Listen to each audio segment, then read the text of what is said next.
Hola, bienvenidos al canal La Inteligencia Espiritual. Seguimos acercándonos al tema tan interesante de la inteligencia espiritual. Ya desde la cápsula anterior comenzábamos a hablar sobre la estrategia para alcanzar la victoria desde Cristo. Hablamos de algunos fundamentos y principios de esta estrategia, pero hoy vamos a comenzar un ciclo de cápsulas sobre la victoria desde Cristo. ¿Qué quiere decir la victoria desde Cristo? ¿Por qué estamos hablando de una estrategia desde la victoria en Cristo? Y a partir de ya vamos a hacer un ciclo de cápsulas sobre la victoria como promesa, va a ser la cápsula de hoy, la victoria desde la fe, algunos principios para una vida en victoria y equipados para vivir en la victoria. Espero que les sea de el agrado de ustedes. Vamos a ir leyendo algunos textos directamente del libro La Inteligencia Espiritual para ser analizado, para reflexionar sobre este aspecto tan interesante de una estrategia desde la victoria en Cristo. Pues hoy vamos a hablar de la victoria como promesa, acercándonos a este tema de la inteligencia espiritual. Para poner en práctica esta estrategia de inteligencia espiritual desde la victoria en Cristo, debemos reconocer en qué consiste la victoria que nos dio Cristo como promesa. La muerte y resurrección de Cristo avala la victoria diaria de nuestras vidas, que es la más importante. ¿Te has preguntado cuál es tu sentido de vida? Si eres cristiano, ¿cuáles son tus deseos más importantes? Alcanzar tu éxito personal, tener más dinero, mejor auto, mejor trabajo. Estos deseos son estimulados en el mundo para alcanzar éxito, pero no estamos hablando de los estándares de éxito en el mundo, sino de victoria en y desde Cristo. Esto no excluye que el cristiano tenga una vida abundante y plena, pues solo tenemos que buscar el reino de Dios y su justicia, y todo lo demás vendrá por añadidura. Pero no podemos centrarnos solo en las añadiduras, como hoy preconizan algunas corrientes de la prosperidad. Jesús dice, no acumulen para sí tesoros en la tierra, donde la polilla y el óxido destruyen, y donde los ladrones se meten a robar.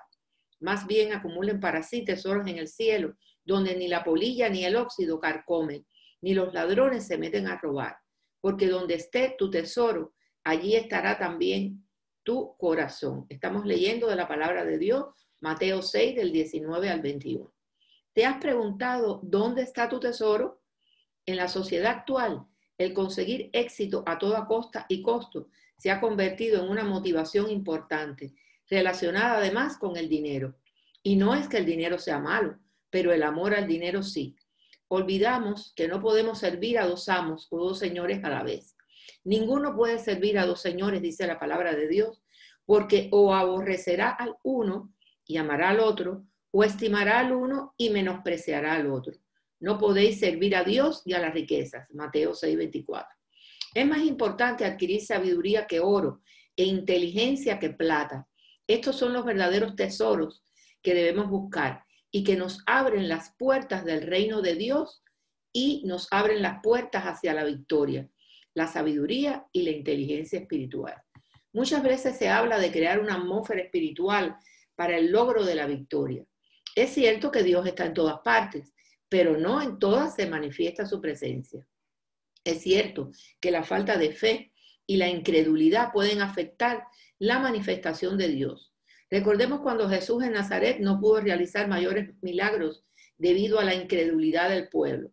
Una atmósfera espiritual sostenida de alabanza y agradecimiento, una búsqueda constante de la presencia de Dios, hacen posible cualquier tipo de transformación espiritual. Vivir en la presencia del Señor, vivir mediante el Espíritu, debe ser nuestro propósito, más allá de crear atmósferas espirituales positivas que suelen ser pasajeras, para disfrutar de la victoria desde Cristo y gozar de tiempos de refrigerio, debemos vivir en su presencia. Luego podemos cambiar la atmósfera en los lugares que visitamos para que su manifestación gloriosa se haga tangible, porque en su presencia, como dice la palabra de Dios, hay plenitud de gozo, como dijera el salmista. Esto debe pasar en nuestros trabajos, lugares de reunión, reuniones familiares, congregaciones. La actitud de vivir en la presencia nos prepara y da poder para la guerra espiritual además.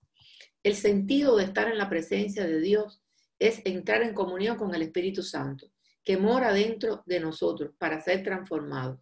Una vez que somos nueva creación y hemos tenido el bautismo del Espíritu Santo, la atmósfera no es determinante, es decir, la atmósfera es externa, como las luces, la música, las coreografías en un culto, que mueven las emociones.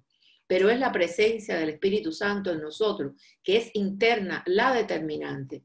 Y esta presencia en nosotros es quien modifica el ambiente o la atmósfera externa.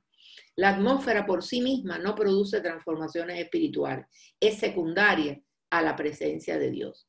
La presencia de Dios espiritual e íntima produce gozo y paz. Su presencia nos guía mediante su sabiduría e inteligencia espiritual a vivir una vida santa, a una sumisión voluntaria, a una vida de servicio. Qué bueno decir como Moisés: si tu presencia no va con nosotros, no nos haga salir de aquí. Éxodo 33:15. Si vivimos bajo la paternidad del Padre Celestial, entonces nada podrá separarnos de su presencia y del amor de Dios que es en Cristo Jesús. Ni tribulación, ni angustia, ni persecución, ni peligro. Por eso, según Pablo, somos más que vencedores por medio de aquel que nos amó. Romanos 8:37. Entonces, ¿qué significa que Cristo ya venció? Venció a la muerte, venció al pecado.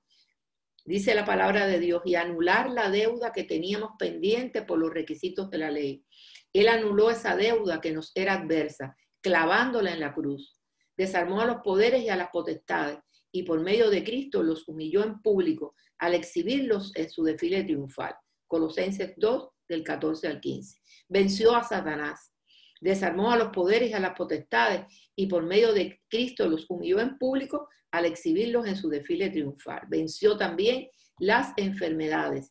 Ciertamente Él cargó con nuestras enfermedades y soportó nuestros dolores, pero nosotros lo consideramos herido, golpeado por Dios y humillado. Él fue traspasado por nuestras rebeliones y molido por nuestras iniquidades. Sobre Él recayó el castigo, precio de nuestra paz, y gracias a sus heridas fuimos sanados. Isaías 53, del 4 al 5. El Evangelio basado en la sana doctrina nos enseña a buscar el reino de Dios, sirviéndole con el corazón y la excelencia, para darle honra y gloria al Señor, teniendo una vida en el Espíritu, para poder decir igual que Pablo, pero gracias a Dios que nos da la victoria por medio de nuestro Señor Jesucristo. Primera de Corintios 15:57. Sin embargo, gracias a Dios que en Cristo siempre nos lleva triunfantes y por medio de nosotros esparce por todas partes la fragancia de su conocimiento. Segunda de Corintios 2:14. Entonces, ¿qué victoria podemos esperar?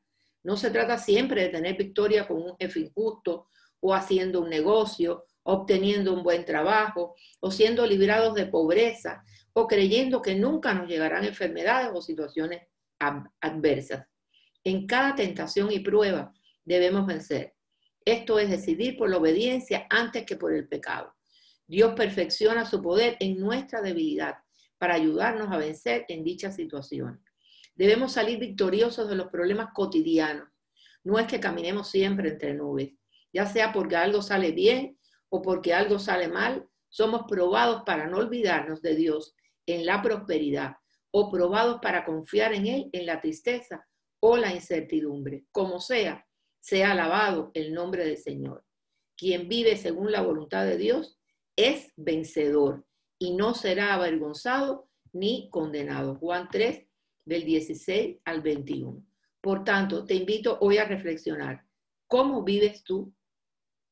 Sería todo por hoy, pero no sin antes invitarte a que si no has recibido al Señor o has perdido el primer amor, es decir, que ya no tienes el fervor y el apasionado compromiso de antes, porque apareció tal vez la rutina, la costumbre, sustituyó al amor intenso hacia el Señor, por lo que necesitas de la reflexión sobre tu vida cristiana para rescatar ese deleite de su primer encuentro con Jesús, los invito a que hagan esta oración escritural. Su palabra dice: y al que a mí viene, no lo rechazo, porque todo el que invoque el nombre del Señor será salvo. Romanos 10:13. También dice la palabra que si confiesas con tu boca que Jesús es el Señor y creyeres en tu corazón que Dios lo levantó entre los muertos, serás salvo. Porque con el corazón se cree para justicia, pero con la boca se confiesa para salvación. Romanos 10, del 9 al 10. Tras hacer esta oración, podemos asumirnos como hijos de Dios. Y solamente ahora tienes que empezar a entregarle tu corazón para ser transformados en el amor de Cristo.